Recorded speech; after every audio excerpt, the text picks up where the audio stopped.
নমস্কার, তোমাদের সকলের প্রিয় পাঠশালায় আরো একটি নতুন ক্লাস নিয়ে হাজির হলাম তোমাদের সামনে।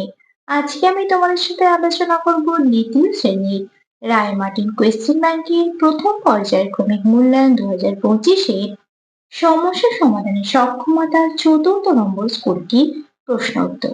আগের ক্লাসগুলিতে আমি তোমাদের প্রথম, দ্বিতীয় এবং তৃতীয় নম্বর স্কুলগুলি আলোচনা করিয়ে দিয়েছি। এখনো পর্যন্ত যারা সেই ক্লাসগুলি করনি তারা অবশ্যই গিয়ে আগে সেই ক্লাসগুলি করে নিও। তাহলে আমি আজকের ক্লাসটি শুরু করছি, তোমরা সকলেই মন দিয়ে দেখে নাও। আজকে স্কুল দুটির নাম হলো বারাসাত এমজি এসএফপি বিদ্যালয় নম্বর 1 এবং কোনা হাই অ্যাটাচড প্রাথমিক বিদ্যালয়। এই দুটি স্কুল থেকে তোমাদের এই প্রশ্নটি তৈরি করা হয়েছে। তাহলে আমি প্রশ্নগুলি উত্তর সহ আলোচনা করে দিচ্ছি, তোমরা সকলে মন দিয়ে দেখে নাও। প্রথম প্রশ্নটি বলেছে, দেখো পাশের ছবিতে 2 নম্বর গাছ 1 নম্বর গাছের চেয়ে বড় না ছোট? 2 নম্বর গাছ 1 নম্বর গাছের চেয়ে ছোট। আমরা দেখতে পাচ্ছি এখানে 2 নম্বর গাছটা ছোট আর 1 নম্বর গাছটি বড়। তাহলে 2 নম্বর গাছ 1 নম্বর গাছের চেয়ে ছোট, তাহলে এখানটা কি লিখতে হবে? ছোট। দুইটা বলেছে বাম দিকের সঙ্গে ডান দিক মেলাও। দেখো এখানে আমরা কয়েনের ছবি দেখতে পাচ্ছি। 5 টাকা আর 1 টাকা, ক টাকা হয়ে যাবে? 6 টাকা। এখানে 6 টাকা আছে, 6 টাকার একটি আইসক্রিমের দাম, তাহলে এটার সাথে মিলিয়ে দেব। আর 1 টাকা 1 টাকা 2 টাকা, 2 টাকা একটা চকলেটের দাম, 2 এর সাথে মিলিয়ে দিলাম। তারপরে তিনি একটা বলেছে ফাঁকা ঘর পূরণ করো। দেখো এখানে সংখ্যায় লেখা আছে দশকের ঘরে প্রকৃত মান, এককের ঘরে প্রকৃত মান, দশকের ঘরে স্থানীয় মান আর এককের ঘরে স্থানীয় মান। তাহলে কত সংখ্যা দেওয়া আছে? 26। এই 26টাকে আমরা যদি স্থানীয় মানে বিস্তার করে লিখি কিভাবে লিখবো? 20 যোগ 6। দেখো একক আর দশক এটা তো স্থানীয় মান, তাহলে স্থানীয় মানে এককের ঘরে কি আছে? 6, দশকের ঘরে আছে 20। আর এখানে দেখো কি চেয়েছে? দশকের ঘরে প্রকৃত মান। দশকের ঘরে একক দশক, দশকের ঘরে প্রকৃত মান 2, এককের ঘরে প্রকৃত মান 6। দশকের ঘরে স্থানীয় মান কত বললাম? 20, এককের ঘরে স্থানীয় মান কত? 6। কত সহজেই লিখে ফেললাম। তোমরা এইভাবে বিস্তার করে তারপর লিখবে, দেখবে তোমরা নিজেরা কত সহজেই লিখে ফেলতে পারছো। তারপরে চারটা বলেছে মেক এ মিনিংফুল ওয়ার্ডস। দেখো আমরা এটা কিসের ছবি দেখতে পাচ্ছি? সূর্যের। সূর্য ইংরেজি কি? সান। তাহলে সান যোগ ডে সমান কি হয়ে যাবে? সানডে। SUNDAY Sunday. একটি টুপির ছবি দেখতে পাচ্ছি। টুপি ইংরেজি কি? ক্যাপ। CAP ক্যাপ যোগ TAIN টেন, কি হয়ে যাবে? ক্যাপ্টেন। CAPTAIN captain. তারপরে লেখা আছে MON যোগ, এটা কিসের ছবি? চাবি। চাবি ইংরেজি কি? কি? KEY। তাহলে কি হয়ে যাবে? মাংকি। MONKEY monkey. তারপরে পাঁচেরটা বলেছে নিচের প্রশ্নগুলির এক কথায় উত্তর দাও। আনন্দবাবু কোথা থেকে আসবেন?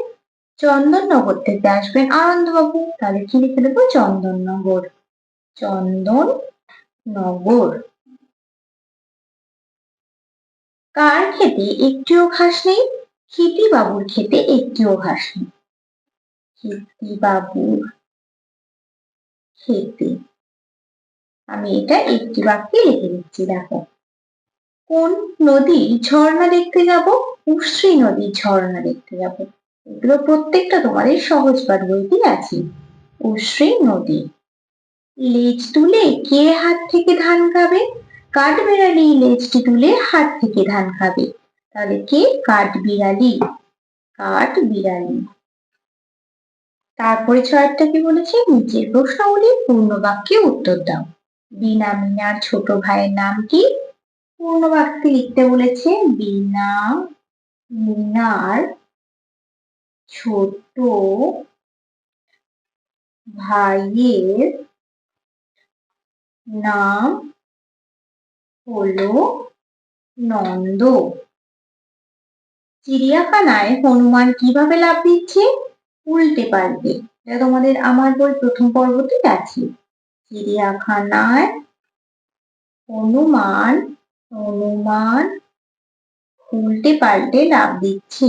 উল্টে পাল্টে লাফ দিচ্ছে।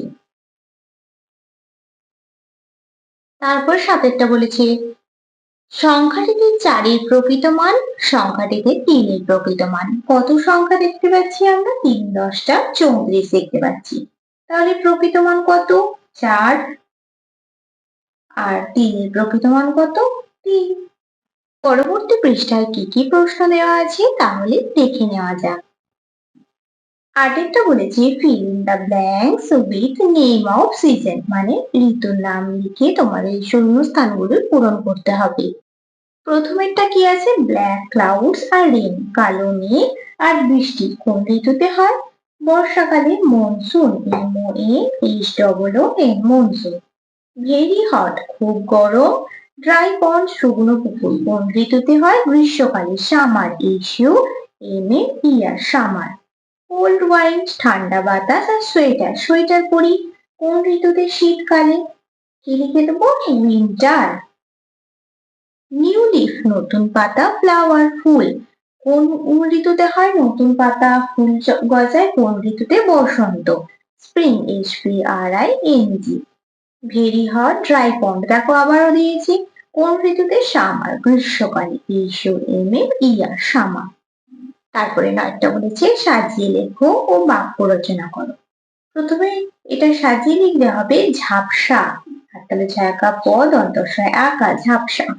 ঝাপসা দিয়ে আমরা কি বাক্য রচনা লিখতে পারি?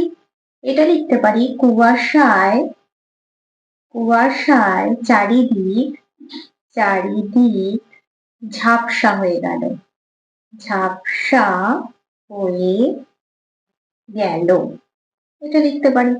তারপরে এটা সাথে লিখতে হবে শ্রাবণ, তালবস্যের রফলা আঁকা ব মূর্ধন্য।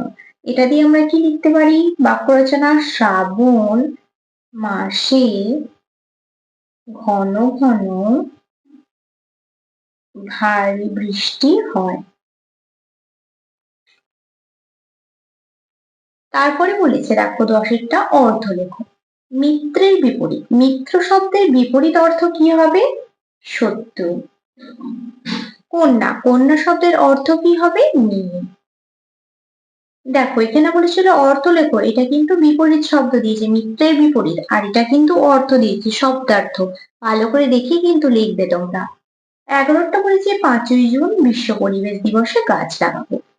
আমরা ছাত্রছাত্রীরা 23টি গাছ লাগিয়েছি, শিক্ষক শিক্ষিকারা 36টি গাছ লাগিয়েছেন। তাহলে সবাই মিলে মোট কটি গাছ লাগানো হয়েছে?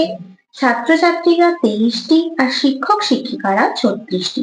তাহলে দুটো যোগ করতে হবে, 6 আর 3 যোগ করলে কত হবে? 9। 6 পর 7 8 9, আর 3 আর 2 যোগ করলে কত হবে? 5। সকলে মিলে কটি গাছ লাগিয়েছি? 59টি। তাহলে দেখো এখানে লিখে নেব, সবাই মিলে মোট 59টি গাছ লাগিয়েছি। তারপরে 12টা বলেছি বিপরীত শব্দটি লেখো। হাসির বিপরীত কি? কান্না। ঠান্ডার বিপরীত কি? গরম। তারপরে 13টা বলেছি arrange letters to make meaningful ওয়ার্ডস। এটা সাজিয়ে তোমাদের অর্থপূর্ণ শব্দ লিখতে হবে। এটা সাজিয়ে লিখলে কি হবে? Sunday, SUNDAY, Sunday, SUNDAY, Sunday. এটা সাজিয়ে লিখলে হবে এপ্রিল, APRIL, এপ্রিল। যদি তোমাদের এটা বিপরীত না বলে শুধু যদি বলে মিত্র, অর্থ লেখো মিত্র, তখন কিন্তু তোমরা বন্ধু লিখবে। এখানে দেখো বলে দিয়েছে যে মিত্রের বিপরীত শত্রু হবে, এটা কিন্তু ভুল না। তাহলে দেখো তোমাদের এই সমস্যা সমাধানে সক্ষমতা 2য় শ্রেণীর রায়মার্টিন কোয়েশ্চেন ব্যাংকের 4র্থ নম্বর স্কুলটি আজকে কমপ্লিট করে দিলাম। তাহলে আজকের ক্লাসটা আমি এখানে শেষ করছি। খুব তাড়াতাড়ি আরো একটি নতুন ক্লাস নিয়ে হাজির হবো তোমাদের সামনে। যদি তোমাদের আজকের ক্লাসটি ভালো লেগে থাকে তাহলে অবশ্যই লাইক করে দিও এবং বন্ধুদের সাথে শেয়ার করতে কিন্তু একদমই ভুলো না। আর যারা এখনো পর্যন্ত আমার চ্যানেলটিকে সাবস্ক্রাইব করনি তারা অবশ্যই সাবস্ক্রাইব করে পাশে থাকা বেল আইকনটি প্রেস করে অল নোটিফিকেশন অন করে দিও, যাতে সকল ভিডিও আপলোড করার সাথে সাথে তোমাদের কাছে তার নোটিফিকেশন পৌঁছে যায়। সকলে সুস্থ থাকবে, স্বাভাবিক থাকবে, সকলকে অসংখ্য ধন্যবাদ জানাই।